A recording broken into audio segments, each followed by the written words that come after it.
So, as we have seen, the law of love is so intertwined with the law of sacrifice that we find in the Gita, where in the beginning we want the higher to sacrifice for the lower.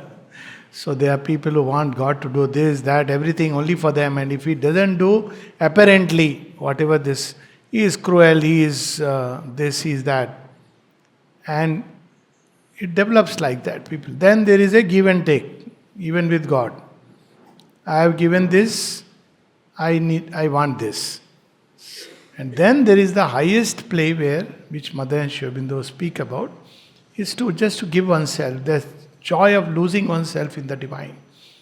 And while there have been some examples, beautiful examples in Indian thought, which are very difficult, it's important to bring that into the forefront because they are not understood by someone who is out of sympathy with Indian culture and especially the high Aryan type of culture which was developed. That why should Rani Padmini, with so many of them, throw herself into the fire? Someone would call it madness. Pragmatic wisdom was, it's okay, now your husband is defeated. Khilji is the new man.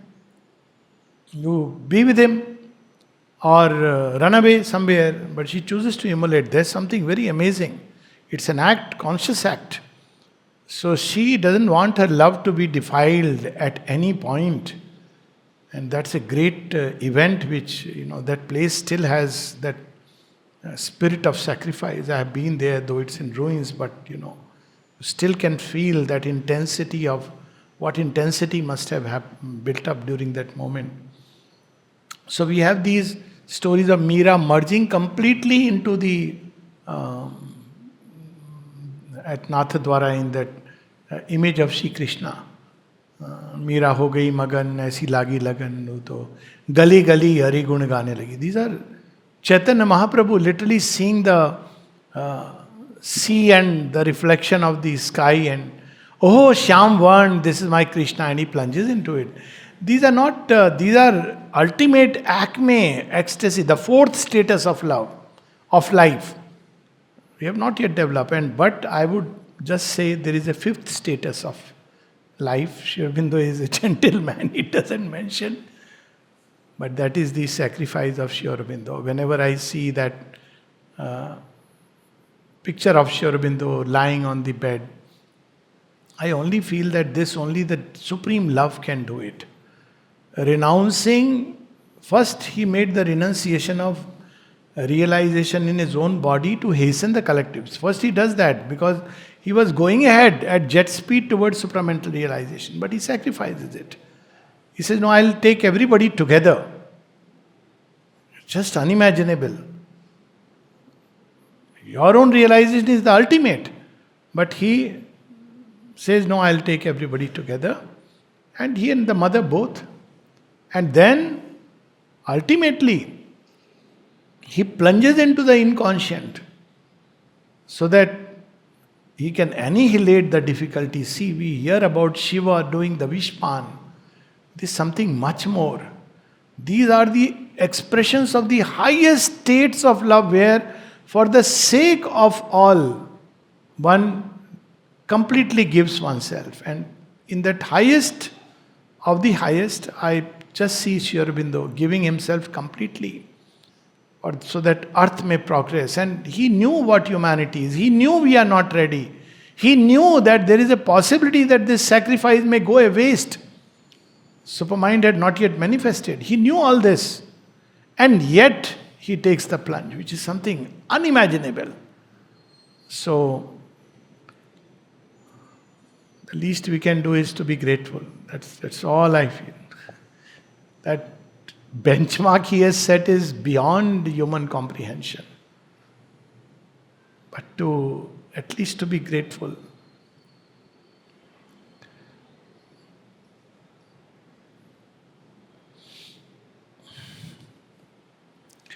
Okay, so we come to this new chapter, 22, the problem of life. Everybody has problems. Life is a problem. This is a common refrain and it's true. When people come and say, I have a problem in life, in my life. So sometimes we can, in a semi-humorous way, say, "Oh, you're the only one who has problem in." It's very corrective.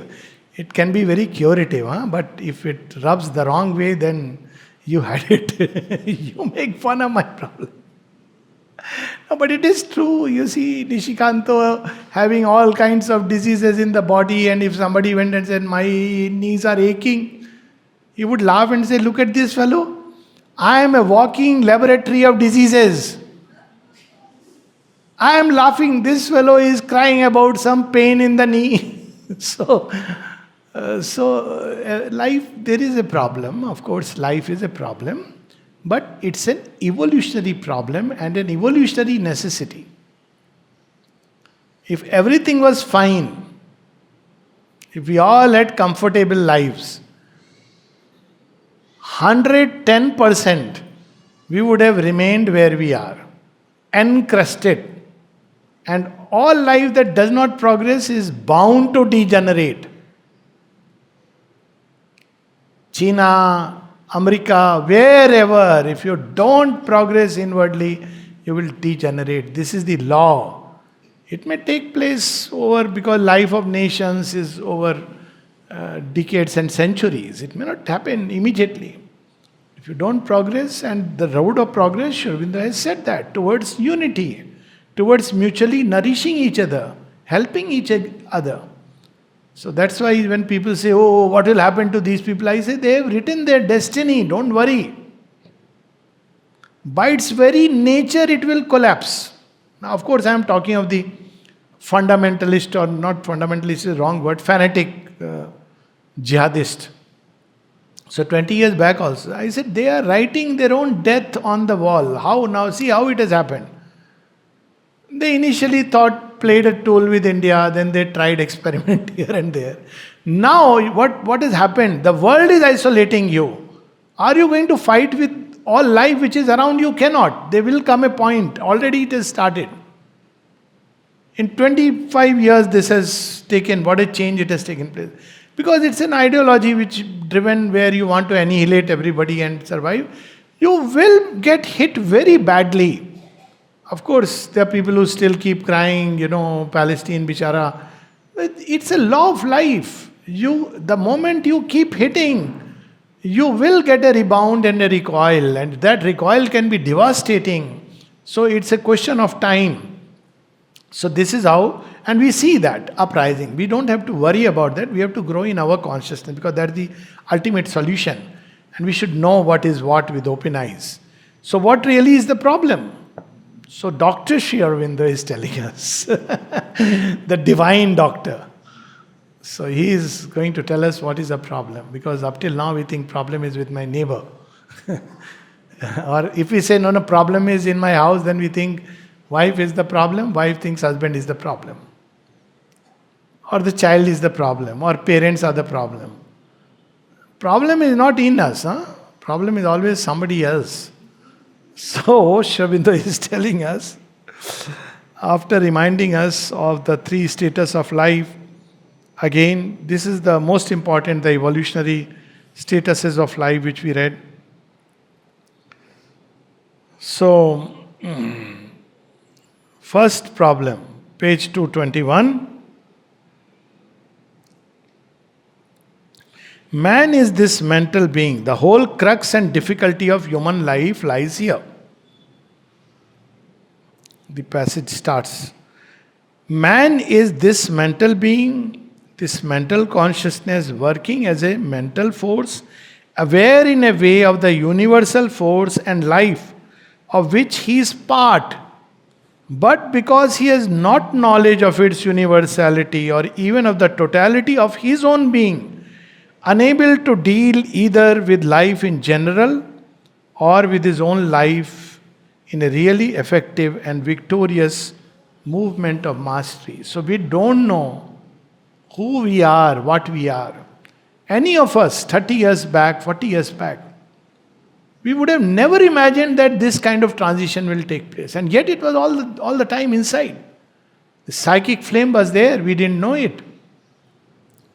And how, at what point of time it is touched by the descending fire from above, and something awakens and all grows beautiful because of the divine beloved. Now, no one would have known, at least, I was an agnostic to start with. So I could never imagine what bhakti could be. And always it is God is all about at most meditation, personal salvation. That doesn't interest me, it's too selfish. And how the change takes place with everything, it changes.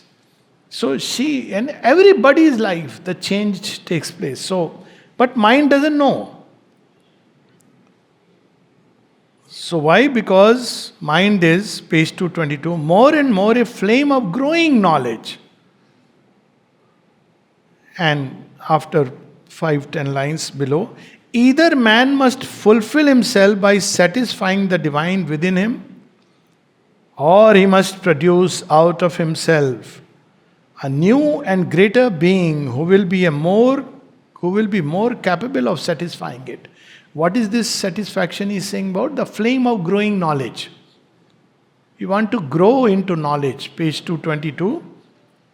That's what mind wants, but it is unable to. By its nature, it cannot. So, one way is to grow, one with the divine, or else something else will come and replace us. He must either himself become a divine humanity or give place to Superman. Again, prophecy. No options are left here. He says very categorically, either we must evolve into the divine humanity of the future. Now, why is using the word Superman? It's something very interesting. As if they are not synonymous. Here he is not using them as synonymous. Or else, now Superman is a greater consciousness which will come and take hold of man and change him completely. But the problem is that what about the evolving humanity? It's like suddenly apes getting transmuted into humans. The link is lost. So he would prefer that we evolve into the divine humanity rather than, and all that we know how Mother spoke about it subsequently in the Superman consciousness. Page 223. So this is also an answer. Someone asked, when we look at people around and humanity around, again hope and what's going to happen. So one short answer is, yes, humanity is around and is what it is, but Superman is already there amongst us. There is a beautiful writing of Nolnida, and Mother also said, Superman is already there. He's evolving, he's growing. And you can't stifle it, like baby Krishna. That's the answer somebody would have given. If someone would have asked that, Kans is there, this is there, that is there. That's how Durvasa Rishi, that famous story. He is giving a lecture and people are not interested in his lecture. They are worried about Kansa's reign, when it is going to end. And he looks into Krishna's eye, shall I tell? And Krishna quietly says, say whatever you may, their buddhi is in my hands. They will understand what I want them to understand. So he simply says that, when a child will lift up the mountain, know that your Kansa's reign has ended. So everybody interpreted in their own way. That it means it will never end. It's an impossibility, Or in heaven it is possible. So it means on earth it won't end. And of course the third set, Sri Aurobindo's disciples say, let us do exercise. I won't go to school. I'll go to gym and I'll drink milk. Why? Because that child, maybe I am that child. And Krishna is smiling. So Krishna is there. That is the hope. If you looked at humanity that time, and that's why he prepared humanity in his own way before overthrowing Kansa. So the Superman is here. The supramental manifestation has started. Superman is here. Look that side. Don't look at much of humanity may well go away. The divine has his own ways, and Mother has spoken of that. All life depends, on page 223, new para, all life depends for its nature on the fundamental poise of its own constituting consciousness. For as the consciousness is, so will the force be. This is again another axiomatic truth. Where the consciousness is infinite, one, transcendent of its acts and forms, even while embracing and informing organizing and executing them, as is the consciousness of Satchidananda, so will be the force, infinite in its scope, one in its works, transcendent in its power and self-knowledge. That means change of consciousness is the solution. We want more power, but we don't want to change the consciousness. It's a disaster. It won't be given beyond a point. Change the consciousness, force will automatically come. When the consciousness is like that of material nature, Sandhi describes what would happen, and few lines below, where the consciousness is divided in itself as in mind, limiting itself in various centers, setting each to fulfill itself without knowledge of what is in other centers and of its relation to others, aware of things and forces in their apparent division and opposition to each other, but not in their real unity. Such will be the force. It will be a life like that we are and see around us. It will be a clash and intertwining of individual lives, seeking each its own fulfillment without knowing its relation to others. There will be conflict, difficulty. You may have lectures on conflict resolution. You may visit the best psychiatrists in the world, that we quarrel with each other. It won't work out unless you are ready to change yourself at some level, some point. Otherwise, it will work out. Sometime when child is there, you may decide, but he'll find all kinds of channels and all kinds of things. But the problem is not there. Problem is change your consciousness. And if that changes, everything else changes. Mother described it so beautifully. When she was asked, what do you mean that, about different types of love? She said it's very simple. If you have the consciousness of an animal, your love will be like an animal. If you have the consciousness of a human being, your love will be like a human being. And if you have the consciousness of a God, your love will be like a God's. Very simple. So as is the consciousness, so is the force that expresses itself. So the only solution is change the consciousness. There is an event which has happened. You have found that there is quarrel, conflict. And you are busy blaming the other person, and the other person is blaming you. So nowadays they say, so we must discover what is in me that I need to change. So here is describing the fact is you don't know what is going on in another person's mind. That is an ignorance of the mind, doesn't know what is going on in the environment. So many times this happens. You don't know what's happening inside somebody else. And yet you want to, this is so many funny things happen like that. And often when a lady expects a man or vice versa, you don't know me? How would one know? One is an ignorant human being. One has to grow to know. Otherwise one won't know what is going on in another person's mind. And yet we draw conclusions, we have conflict. Oh, he said this. And often to that, what is added is from the thought, he meant this. How do you know what he or she meant? You don't know what he or she meant. Simply because he said this. Sometimes not even word. Oh, he did this gesture. So, like those who don't know, sometimes in Tamil Nadu, one would do like this, asking what or why, I don't know the exact word. But if you show this gesture to somebody from the north, one may feel you are threatening. It's like, who are you? But it's a very sweet gesture. They're asking, what is it? So it's just that the muthi is clasped. How do you know by the gesture? You'll end up with that story of Kalidas. She shows one finger and he shows two fingers. She shows 5 hands and he shows the muthi. And he declared that he knows, Mauni Baba knows everything. And both interpretations are different. She showed that there is one reality. And he showed 2. So people tell, actually he's saying it's one reality, but it's divided into 2. Purusha and Prakriti. Then she shows 5, Panch Mahabhut. He says, no, Panch Mahabhut have to come together. But this man is thinking something else. When she showed one finger, he thought, oh, she wants to take away one eye. I will take 2 of yours. And when she showed this, he thought, oh, you're going to slap me? You think you're smart? I'm going to punch you. See, this is what happens. What a misunderstanding of words. Words create confusion. Not speaking creates confusion. Because our mind is a fundamental limitation. So it's our problem that we don't understand others. Others also don't understand us. So we should not expect that somebody would understand us. How can somebody? Expecting the person to be God. So it's just not possible. Yes, we can grow together. That's possible.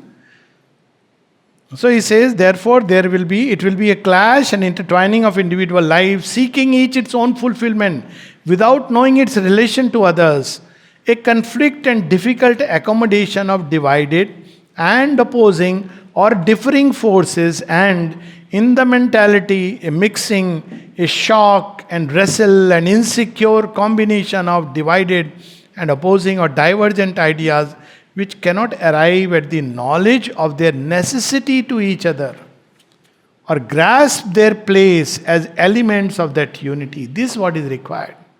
Each of us is needed for each other. Each of us has a place. But Mr. Ego comes and says, my place, not only here, even that place I want where you are sitting.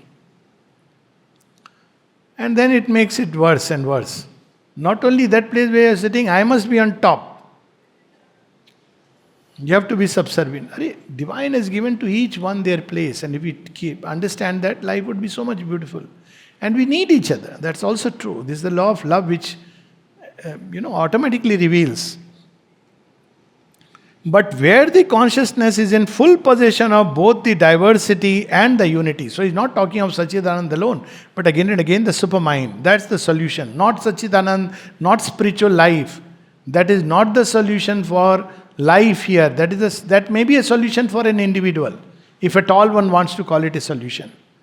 But for life here upon earth, collective life, the only solution is supermind.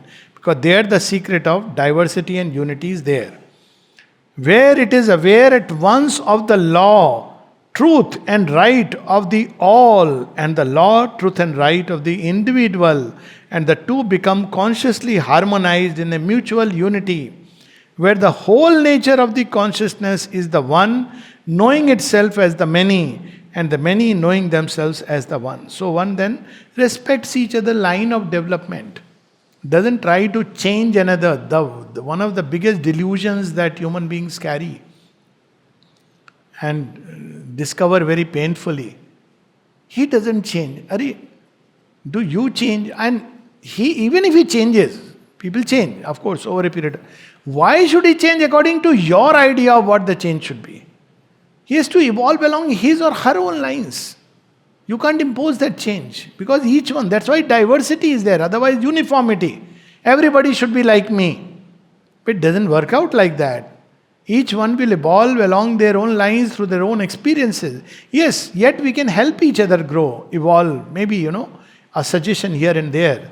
But this wish to change somebody according to my idea of what the change should be is a very dangerous thing. It doesn't work. That's why Sri Aurobindo has given so much freedom.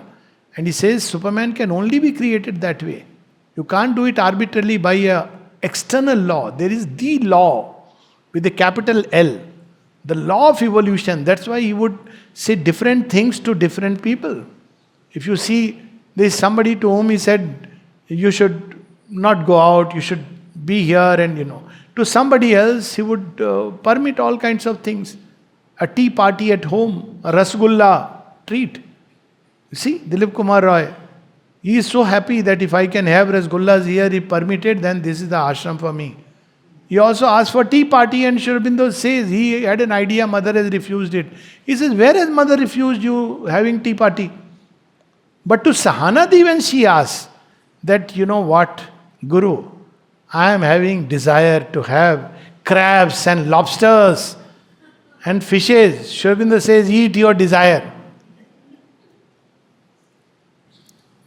So, because each one's law of development is different, he has a expansive vital. He needs that kind of largeness. Even to make errors, it's Because that's how he is developing. But somebody has a simpler path carved out, straight like that, each to his own way, or different stage of evolution. So that's the law. So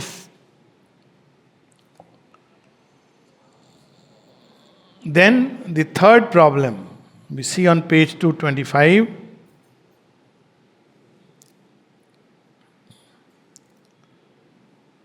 So in supermind, it is the fulfilled existence where we discover that is the real life of the real man towards which this partial life and partial unfulfilled manhood is striving forward. So basically, we need to understand that until we have the transformation, all solutions will be provisional solutions. They will break down today or tomorrow.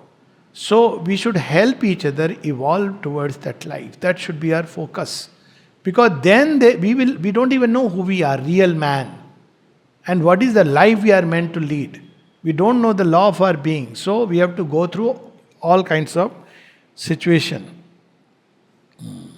That is the poise of being in Superman, the supermind. When perfect knowledge comes. From the data we have now before us, we can see that the difficulties which arise from the imperfect poise of consciousness and force in man in his present status of mind and life are principally three. So he is summarizing for us. First, he is aware only of a small part of his own being, his surface mentality. So we don't even know ourselves. Forget about knowing somebody else.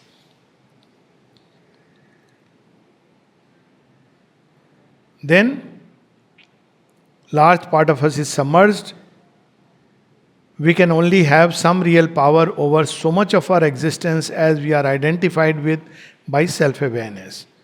And then he says there is a subliminal being in us, a subconscious being, and all that we have to discover. So that goes on for a page and a half. Then the second difficulty, page 226, the passage from top, the last 4 lines of the passage. The partial and apparent man here will find there the perfect and real man. There means the supramental transformation, truth power, truth consciousness. Capable of an entirely self-aware being by his full unity with that self-existent, who is the omniscient Lord of his own cosmic evolution and procession. So I fancy this in a little fanciful way that two people are fighting and growing and fighting and growing. And eventually they get transformed. And then suddenly in their transformed state, they wake up one morning and see each other. And say, oh, you are a goddess? And say, oh, you are a god? I didn't know this. Now imagine, they could have gone happily toward that state. Singing songs. Why they were quarreling? Because there you discover that we are not enemies. We are friends. Best of friends. So this is what is the status is the real man discovers the real life within. The second difficulty is that man is separated in his mind, his life, his body from the universal, and therefore, even as he does not know himself, is equally and even more incapable of knowing his fellow creature. This should be like written in board. So beautiful to admit that I don't know you. Not that way, somebody will get angry. You don't know me. That should not happen, no. Like once when, I can share this. Kavita had worn glasses first time. And it was in my sister's house. So she, I think first day or second day wearing the glasses. Suddenly I saw her. There were quite a few people. And I'm looking at her. I think I know you. And he said, what? After so many years of marriage, I think I know you. I meant it because I couldn't recognize that instant, with few people moving around with the glasses. So don't say that I don't know you that way. But know in the heart that I really don't know who is behind. And the simpler way, we don't know who is the real person. At least this much we should know that in everybody there is a divine element. That is something we can take as faith. So whatever be the surface appearances, this much we can have faith that there is the divine within. Maybe I should interact only with that part and not interact with that part which is, Pashu and the evil. Very often in certain interactions, we'll see the worst comes out. And in certain interactions, the same person brings out the best. So maybe I need to just ensure that instead of bringing out the worst, I bring out the best, because there is a best in everybody. That's the ancient spiritual wisdom. But minimum is that we don't know what's going on in another person. He forms by inferences, theories, observations, and a certain imperfect capacity of sympathy, a rough mental construction about them. But this is not knowledge. Knowledge can only come by conscious identity. That's how we know ourselves. So unless we are able to identify, we will not know. So till we don't know, best is to assume, take it. It's not an assumption, it's a practice of yoga that the divine is in everyone. Of course, we are dealing with the frontal personality and we have to deal according to the needs of that moment and the inspiration that comes. But we should always know, never condemn, not be full of hatred, anger, because there is the divine element. So that's what we should remember. And if we see impersonally, we will always see some quality or the other of the divine expressing itself in each one. It may be a quality like drawing the line straight. It's a kind of beginning of perfect. Always, this is an invariable fact. In every one. Sometimes we say, oh, you are very stubborn. Now see divine how stubborn he is. He gives us all the freedom, but does he? He is stubborn. His will is so stubborn that ultimately no human will can prevail against the divine will. So stubbornness is not always, it depends on the context. So everybody has something good in that person. And we should very consciously try to see. And if possible, communicate, because it helps to know that yes, there is something beautiful about me. So this is the second difficulty. Page 227, somewhere in the middle. Therefore, we must arrive at a conscious unity with the fellow beings, and not merely at the sympathy created by love or the understanding created by mental knowledge. But he's not discarding. Sympathy and understanding is a step. It won't lead to the perfect unity. Next step is conscious unity, which only through yoga it can come. But this conscious oneness can only be established by entering into that in which we are one with them, the universal. And the fullness of the universal exists consciently only in that which is superconscient to us in the supermind. So again we go to that. The supermind alone commands unity in diversity. So problems of life are many, solution is only one. We can put it on the table, supramental transformation. Anybody comes and says, I have this problem, that problem, we can become Mauni Baba and say, solution is... But I can't do it, then problem will remain. Sorry. No second solution. How beautifully he is leading us logically. We can't know. And if we don't know, there will be clash and strife. The third difficulty is the division between force and consciousness in the evolutionary existence. That's what is, the spirit willeth, but the flesh is weak. So many times people say, I want to do this, but I am not able to do it. Of course, very often it can just be a way of, because it's also true that where there is a will, there is a way. But if will is not there, weak, but the knowledge is there, I would want to do it, but the will. So there is a disparity between consciousness, what one knows, and the force with which one has to effectuate. So this is also universal. See, so nice that Sri Aurobindo knows all our problems. One thing that we learn from this is that he knows where the will is weak, where what is what. He knows what is hidden inside us. He knows that we don't know ourselves. He knows why we quarrel. So he has the perfect answer. So if you don't want to give a technical answer, supramental transformation, give a very simple answer. Problems are so many, but the answer is the mother. Solution is mother. That's a beautiful way of saying the same thing. So it's not just a sentiment that, call mother, ma ke dako. It's true. Because who else can know? Who else can solve? So, the third difficulty is this disparity. The life is at war with the body. It attempts to force it to satisfy life's desires, impulses, satisfactions, and demands from its limited capacity. What could only be possible of an immortal and divine body? So people fall sick. Chalo, chalo, let's go. Now, at one age, you are able to do it. That's why one should not, one should know the friendship with the same age, because you may just get carried away unless there is a complete mastery. Otherwise, say no, because you have to respect, as you grow the body's capacities, they change. The mind is at war with both. So, you have gone because life has driven you.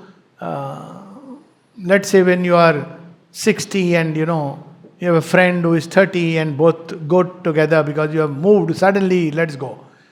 Now the mind is another at war. Why did the body listen to the life? My body cannot, and why I hurt. So you are, actually all this is going through in your mind. So mind is at war with both. It does not know what to say. So it is kabhi haan, kabhi na. And at the end, it just follows the impulse of the moment. So that's not a good way to live. The mind is at war. Sometimes restrains the vital urge and seeks to protect the corporeal frame from life's desires, passions, and overdriving energies. So this is how sometimes it wise enough says, "Why you can do all this, but it's not for me. You can keep awake till 1 o'clock, 2 o'clock, partying. I can't. Not only I am not supposed to, but I have to respect my own limits, and my friendship doesn't mean that I have to do this." So this is how sometimes it succeeds, but at other times it doesn't. This is the war of our members which the mind cannot satisfactorily resolve because it has to deal with a problem insoluble to it. The aspiration of an immortal being in a mortal life and body. This is the inner war without escape. That's what Sri Aurobindo says in Savitri. And he goes on to say, man must find or miss his higher fate. This is the inner war without escape. Because if one is like a cork upon the sea, whatever suggestion comes, one just goes with it. You can't. So that's why later on in supramental manifestation, he's writing, he says, first thing is to bring your life under the control of the mind. Sri Aurobindo's beautiful. He says, go step by step. Let the discerning mind dominate. The Gita also says the same thing, Buddhi Yoga. First you bring it under the control of the discerning intellect. Now it may not be possible to bring everything under the control, but start with whatever one can. Moderation, Sanyam, slowly the lower reaches lesser and keep turning it upward and inward. Then a time comes when something greater takes over and life becomes smoother. But this is the process. This is a workable solution. This is the war of our members which the mind cannot satisfactorily resolve, because always it's thinking, I wish I did, I wish I did not. So it is always swinging between the two. Okay, so we can go toward the end. Man in proportion, page 229. Man in proportion as he develops into a self-conscious and truly thinking being, becomes acutely aware of all this discord and disparateness in his parts. This is the sign of first step of evolution. That we read in the previous chapter also. That what is the sign? He says that if you have entered into the mental evolution and evolved to a point where you begin to feel the need of association and love, then it's a good sign. So man, as he evolves, what he becomes aware, Bhaiya, problem is not outside me, I have problems inside me. And what is the problem? That there is so much tussle inside me. I always thought that the other fellow, see how uncomfortable this can make life. That's why yoga is not for all. Because before yoga, problem is always outside you. It's the neighbors, it's the wife, husband. So easy life is. You don't have to work upon yourself. Others have to change. If they don't change, you can just sing a sad song and say, Dekho, that's how my life is. Nobody listens to me, nobody. But when you take up yoga, what do you discover? Shobinda says the first discovery you make, synthesis of yoga. He says the first discovery that you make is a disconcerting discovery that within us there is a disorderly order. Outside it all looks nice because we are expert at deceiving, sadhu bacha. So that's why people, when they say saintly, see, it's one thing to be a saint, but if you live with a saint, you will fight with the saint because see, there are parts which are untransformed. So you become aware that there are many things in nature which are not transformed. This is the first step. Without this, actually spiritual life has not begun. That's what Mother says. So long as we are blaming others, complaining about others, we have not started on the path. So he becomes acutely aware. And he seeks to arrive at a harmony of his mind, life and body. A harmony of his knowledge and will and emotion. A harmony of all his members. Sometimes this desire stops short at the attainment of a workable compromise which will bring with it a relative peace. But compromise can only be a halt on the way. Sometimes you say, okay, let the devil have his way and let the divine also. So morning I have done my meditation, I have done my prayer at the samadhi. Now I can have a party. I have already gone for darshan. So happy I am feeling. Now I'll go for the jalebi treat. So because now you are releasing another. So mind is sort of, mind is like quota system it follows. You are also satisfied, you are also satisfied. Does it solve the problem? Both are unsatisfied. Because both want completely. This is the problem. So the only way is to get rid of it. Do dharma. That's the solution. Because you are trying to satisfy. That's the problem of democracy. You want to satisfy this group, so you give some pound. You give 20%. To another group, you have given 20%. General quota, 60%. Then this 20%, after some time, I want that other also. You have still 60%. So it keeps on increasing. Then these people who are in that 20% say, I also want now. So they will fight. You will lead to a civil war. Actually, people are not realizing this quota system is opening doors to a civil war.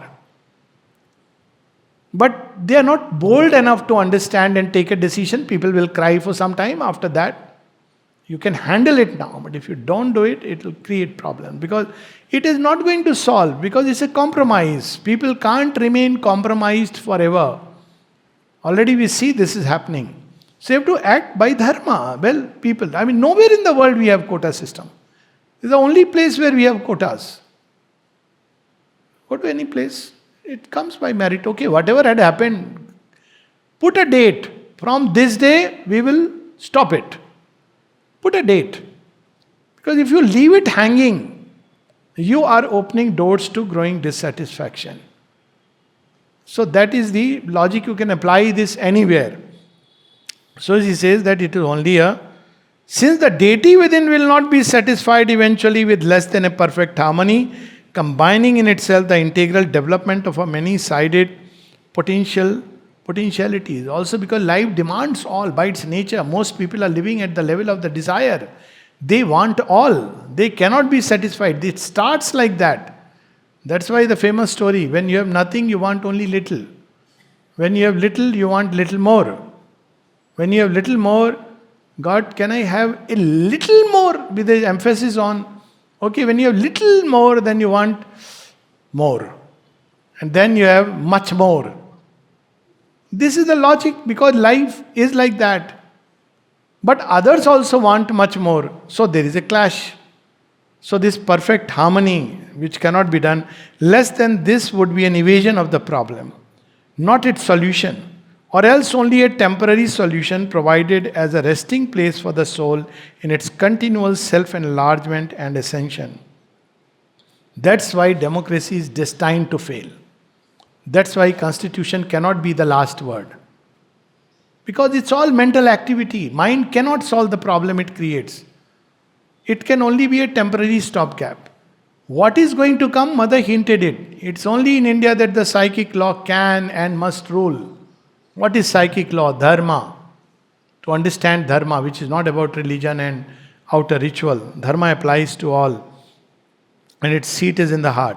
Such a perfect harmony would demand as essential terms a perfect mentality, a perfect play of vital force, a perfect physical existence. Few lines below. The principle and power of perfection are there in the superconscious, but wrapped up in the tegument or veil of the lower Maya. So that has to be discovered. This is how one should become the leader of a country.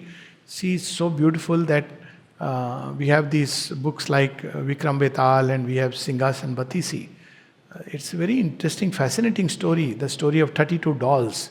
So Vikramaditya is given a throne, and when he's about to sit on the throne, suddenly a doll comes out and says, "Wait, hold on, you can't sit on the throne, you have to answer my question." So it tells a story and he has to give an answer. Then the other doll comes. At the end, he says, when he has answered, he says, "Though you have not answered to the best of our satisfaction," showing the relativity of mental, "but yet you are better than the others, so you can occupy the throne." So, earlier, how it used to be there, it was done by the wise people who would coronate and select. But democracy has leveled out all greatness. It has flattened because it's numbers. So imagine a country where there is animals did the voting. I'm not talking of the book Animal Farm. This is a beautiful book though. Animals did a voting where majority were sheep. And there were few lions. Whom will they vote? They would say our survival. But who can better govern their existence? It's the lion. Because he can safeguard them against invasions from other beings all around. So that's how one has to look at the way things should be. And that's why the parliamentary form of democracy will fail. Shobindu's prediction. What will come is, little better is presidential form and with quite a bit of autonomy to all the things around. Why presidential? Because then you are not, it's not about party and people individually.